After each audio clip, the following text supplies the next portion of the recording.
আশ্চর্য হবেন, আমার জানা মতে উনি একজন ইমানদার ব্যক্তি ছিলেন, 5 ওয়াক্ত নামাজ পড়তেন। 120 বছর বয়সেও উনি চশমা ছাড়া কোরআন তেলাওয়াত করছেন। আর আমরা 40 বছর বয়সে এখন চশমা লাগে। মৃত ব্যক্তির জন্য আপনারা যারা এখানে উপস্থিত হয়েছেন সকলে একটু তার জন্য দোয়া করবেন। আল্লাহ রাব্বুল আলামিন যেন তাকে জান্নাতুল ফেরদাউস নসিব করেন। আর উনি দীর্ঘদিন এখানে বসবাস করছেন। উনার বাড়ি হলো উচাইল শঙ্কর পাশার 7 ঘর।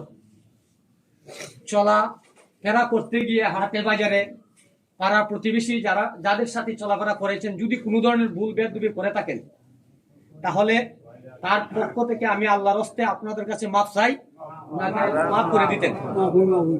আর সেই মৃত ব্যক্তির বলতে গেলে পৃথিবীতে উনার একটা সন্তান ছিল, এই সন্তান বর্তমানে নেই, উনার স্ত্রীও নেই।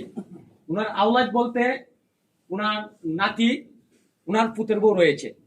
তাই সকলে একটু দোয়া করবেন। আর তারা একটু অল্প আপনাদের জন্য তাবারক করছেন।